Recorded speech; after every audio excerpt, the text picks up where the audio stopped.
Venice is one of the most iconic cities in the world due to its amazing canal system.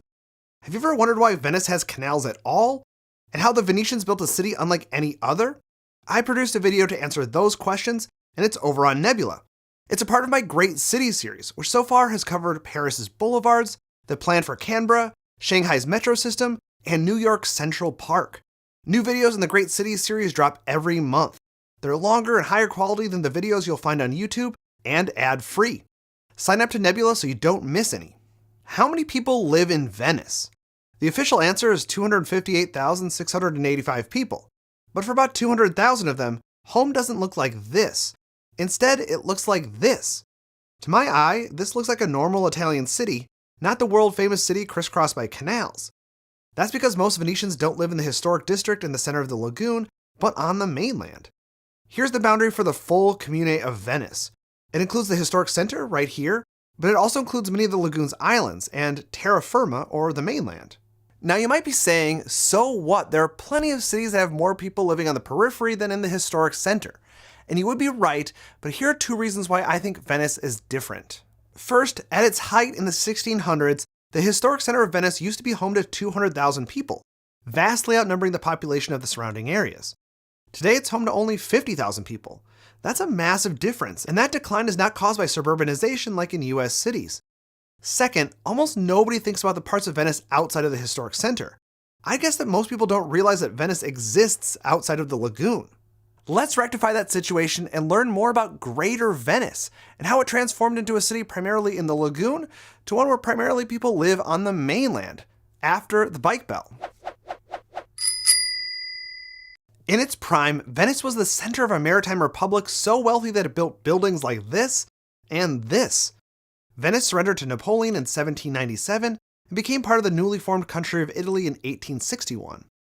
Today, Italy is made up of 20 regions, kind of similar to US states or Canadian provinces. Venice is located in Veneto and serves as its capital. Venice is in the metropolitan area known as Patreve for Padua, Treviso, and Venice. Taken together, the metropolitan area has 2.7 million residents. The cities in the region are tightly connected. For example, there are about 100 trains per day between Padua and Venice. The trip takes 29 minutes on a regular train and half that on a high-speed train. Most of these trains from Padua end at Santa Lucia Station in Venice's historic center, but many also stop at Venice Mestra Station, which is just as important to the region's rail network. So in the context of northeastern Italy, historic Venice is definitely a focal point, but it's also just one small section of the larger city of Venice, which is only 10% of the greater Patreve metropolitan area. But like I said in the beginning of the video, it didn't always used to be that way. In the early 1900s, the majority of Venice's population still lived within the historic city. However, since the 50s, the local population of Venice has decreased by about 1,200 people per year, and Mestra's population has increased as more and more people who once lived in the historical city have chosen to move to the more affordable mainland. Residents are more likely to find non-tourism professions on the mainland, like in Marghera, which has a large industrial and shipping industry. Now, over 70% of those living in the metropolitan city of Venice live on the mainland, and only about 20% live in the historic city. Those who continue to live in Venice still often have to leave the island to do their day-to-day shopping in Mestra. What happened then? How did the Venice that we all know and love, the center of a maritime republic that was incredibly wealthy, come to be just a smaller, notable section of a larger region? Let's take a step back into history. Throughout its history, most of Venice's economy was based on trade, but Venice also made things. The island of Burano specialized in lace making. Murano became a center for producing fine glasswares.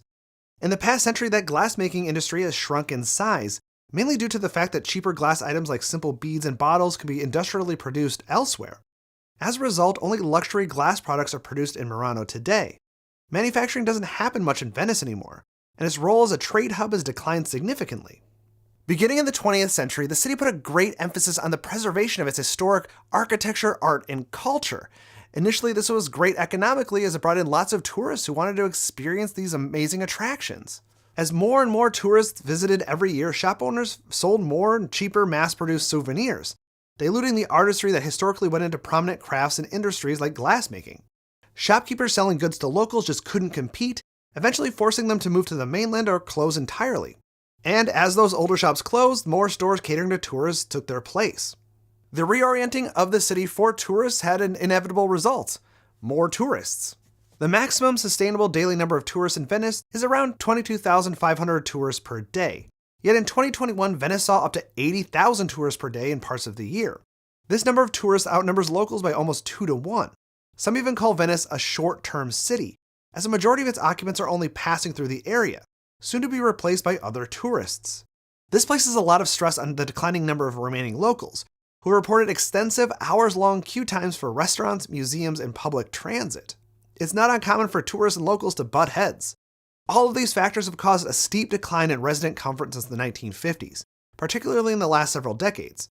Tourists, businesses cater to tourists, and the wealthy have inadvertently caused an increase in the cost of living within the historic city and a decreased quality of life due to insufficient everyday businesses like grocery or retail stores that are required to support locals. As tourism has flourished, many locals have been priced out of housing and have fewer opportunities for work. Landlords continue to significantly raise the cost of rent for locals. One article I found reported that a family lost their Venetian apartment after their landlord rose their monthly rent from 800 euros to 1,500 euros. Social services claimed they couldn't do anything to help as there were too many other similar cases that were already being dealt with. Once locals are priced out of their apartments, landlords often transform rentals into Airbnbs, hostels, or B&Bs where they can make more money by catering to tourists. A not-so-fun fact is that Venice not only is unaffordable to low-income residents, but is increasingly unaffordable to middle-income residents as well. Even though rental costs across the lagoon are half of what they are in historic Venice, some Venetian locals want to keep their city as they know it alive by continuing to live there. Unfortunately, younger residents with less income are often the first to be priced out, leading to an older, aging population in a generally inaccessible city for the elderly and disabled. Many are worried that a large number of young adults leaving the city for housing and work on the mainland will deprive the city of a future social fabric with a variety of different types of skilled workers. The steep population decrease has had many worried about the future of the city.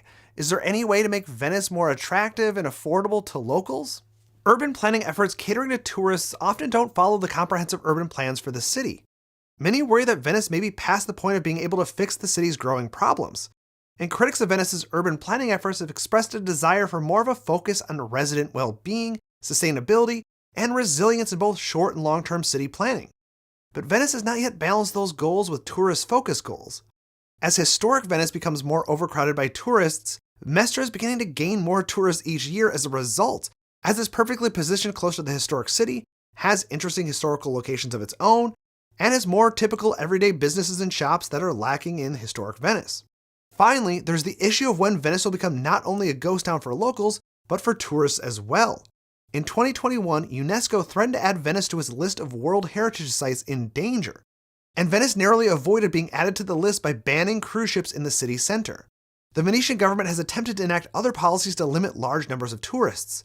They recently enacted a 3 to 10 euro fee for day trippers to the island, but they've yet to put an official limit on the number of people that are allowed to visit the historic city in a day. These efforts have saved the city from being placed on the danger list for now, but UNESCO expects additional efforts to protect Venice from over-tourism and population decline to be set in place for a deadline later this year. The growing dependence on tourism, the city's increasing vulnerability to population loss, and the effects of climate change beg the question of how long the city will remain attractive to humans, period. The reality is that historic Venice may not have a very long future, and it makes total sense for ordinary Venetians to vacate it. The fall of the Republic, the crush of tourists, and sea level rise all spelled disaster for historic Venice. By 2100, when someone says they're visiting Venice, they may not mean this, but instead this. If you want to learn more about Venice, not from 2100, but from, say, 1100 at the height of the Republic, I've got you covered. I made an in-depth look at the rise of Venice and how they built their impressive canal city. It's one of my favorite all-time videos, and you can check it out by signing up for Nebula. Nebula is creator-owned, meaning that when you watch a video over there, you're actually supporting this channel more than watching it here. And that gets you access to all of my exclusive content, and there's a lot of it, completely ad-free. That includes all the great city series, a bunch of short bonus videos, planning ancient Rome, and more. In addition, you have creators like Wendover Productions, Real Life Lore, and Real Engineering posting incredible exclusive content on Nebula. My entire family is hooked on Wendover's Jet Lag series, which is the best show if you like wholesome reality TV mixed with train travel, and that's me. And now if you sign up with my link, you get free access to Nebula classes where our creators host classes on how to be, well, a creator. All these classes are taught by the folks here on Nebula. So you can learn how the Friday Checkout makes a video, or how Foreign tells stories, or how Patrick Willems makes movies. Your favorite creators teaching you how to create. Great for aspiring creators or folks who just love seeing behind the curtain. You can get all of my exclusive content, other creators' exclusive content, and Nebula classes for a big discount right now. You get 40% off our annual plans with my link. That comes out to $2.50 a month. It's the best deal in streaming. Go click on the link on screen and in the description to sign up and get 40% off.